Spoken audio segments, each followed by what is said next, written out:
Hello, Virgo. It's OMG, and let's talk about love life. This is your tarot card reading. So we're going to start with the astrology reading cards and see what comes up for the people involved.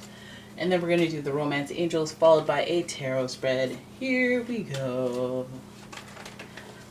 Just shuffling, just shuffling.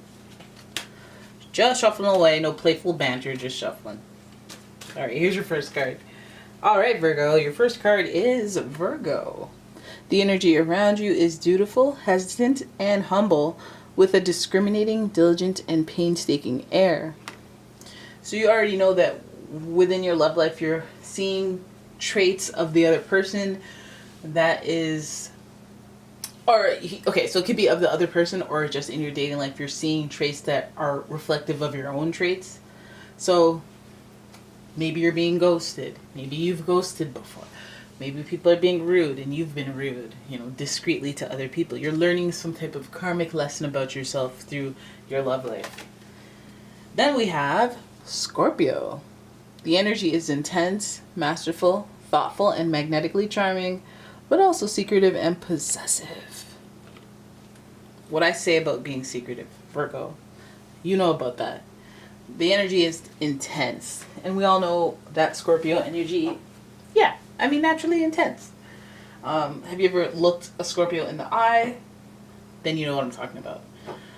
But yeah, Scorpio energy coming into this reading, into your love life. I wonder what that's going to involve. Because Scorpio does rule that house of inheritance and the afterlife. And like all that mystical, that real type mystical stuff. So then your next card is the forever making cameo appearances in everyone's reading, Aquarius energy. Networking and friends, stuff like that. The energy is freedom-loving, rebellious, idealistic, and technological. So Aquarius is an air sign, so there's some level of intellect in there. This person you would see as a smart individual, maybe a person of few words, again with the secretiveness.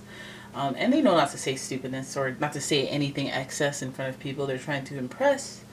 So in that area of the love life, we have some pretty concealed identities. I'm not an outwardly expressive person when it comes to relationships. Maybe Scorpio, but that's one grand gesture followed by a lot of you should know how I feel type vibes. Alright, so let's have a look at the romance angels for the theme of your love life here. What we're dealing with.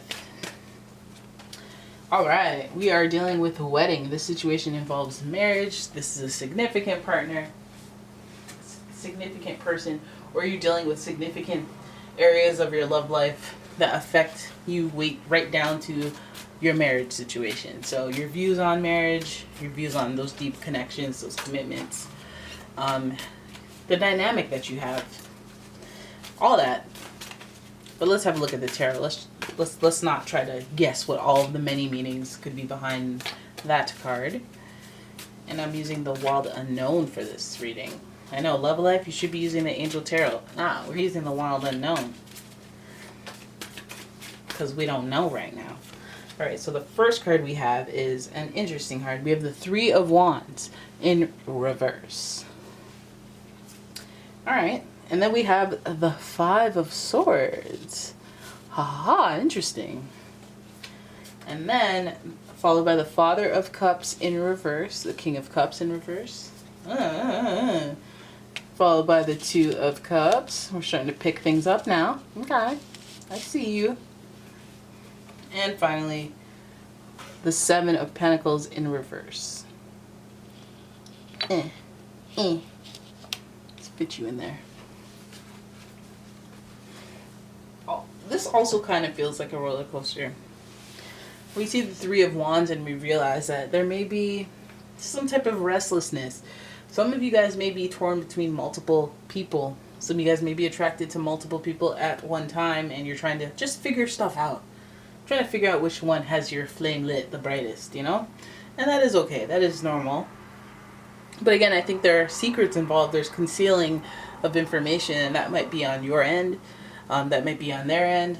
This might be an issue of dating people and never really going over what are we doing? Are we dating? Are we friends with benefits? Do you see a future?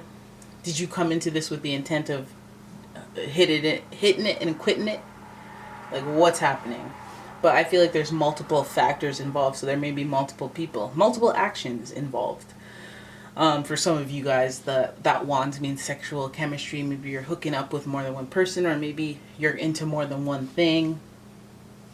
You know? And I feel like you're trying to break free of whoever is either...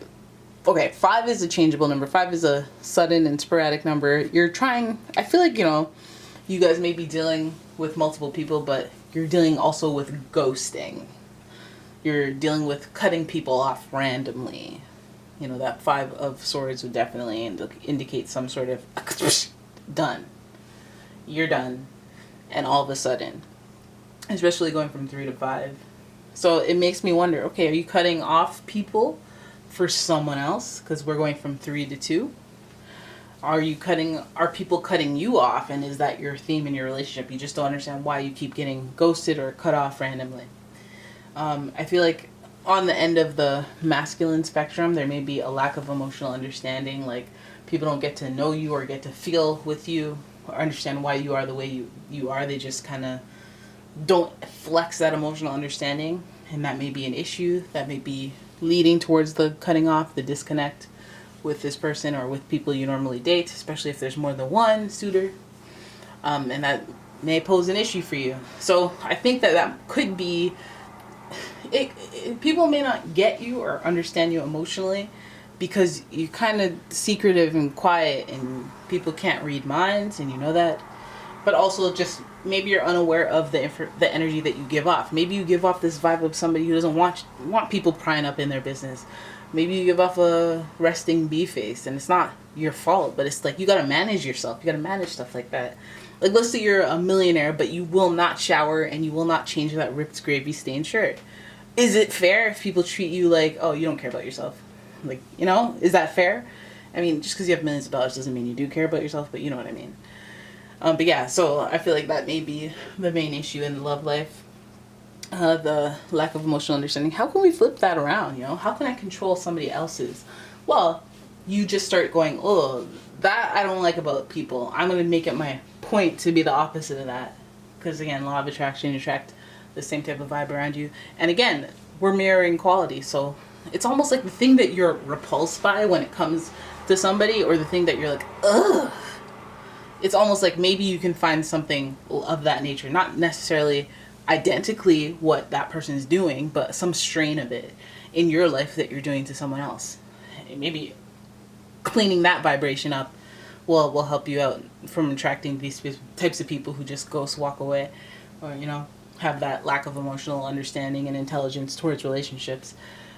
We see the 2 of Cups. We see that you're working hard towards finding a good partner, finding the right partner, somebody that emotionally, again, gets you, understands you. We see the water. We see the Scorpio energy. Could be Cancer, Scorpio, Pisces, but again, this feels like it's just like, I just want love and understanding, and I want somebody who I don't have to really explain too much. I don't have to be all wordy with them. And I want somebody that I can build a future with. Somebody that has potential. I want somebody that I can see growth with from the beginning, and then we continue to grow together.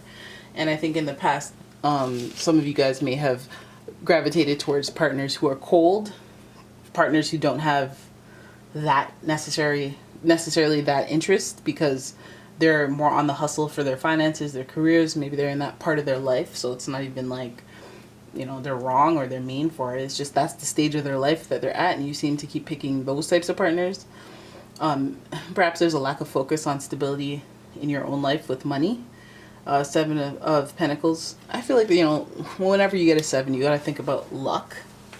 And so those are like good surprises, but having a little bit of luck involved with this. Because I feel like some of you guys maybe start going, well, why when I do this, this, and this, it doesn't work out. When I do that, that, and that, they like me, but they don't. And the mathematic of it all, and trying to get yourself thinking about stuff that you can't really calculate, because some of it you just need luck. Some of it's just like happenstance, right place, right time. But when we look at Aquarius, we could be thinking about, again, networking, possibly at a wedding, possibly through friends at a wedding, or friends who got married and now they have more friends, and then, you know, there could be that connection there. But I think that this is the stuff that needs to be cleaned up. Dating multiple people, dealing with resolutions of, if you're being cut off in your life and that bothers you, because it may not, because you're like, you know, I cut people off all the time, I get it, it's fine, I don't care. But if it does bother you in your life, what are you cutting off? What are you not addressing? What are you just kind of taking a hike about and just being like, okay, I don't want to deal with that, I'm not, whatever. Maybe if you address that and you clean that up, and doing that sort of thing, having that type of energy in your life isn't in there, then we can attract less people who do that kind of foolishness, right? In the love life area. So emotional understanding here, I mean, we could always work on our own emotional understanding. We always try to understand where the other person's coming from when you're dealing with relationships. And when you don't know somebody so well, you try to understand that. Well, I don't know, it could be anything that you could be coming from anywhere. Botswana, like, I don't know what your true intentions are, so let me just give you a break here and let me just try to see it. And no ghosting, okay? No more ghosting. Stop it. Alright, so there it is. That is your reading. I hope you guys enjoyed it. If you did, please give the video a thumbs up and subscribe to the channel. And I tripped myself up. I can't even remember. If you guys would like a personal reading, please check out the description. You guys love how pro I am. You love how not sloppy I am. If you'd like a personal reading, please check out the description. And yeah, we'll see you guys in the next one. Thanks for watching. Bye.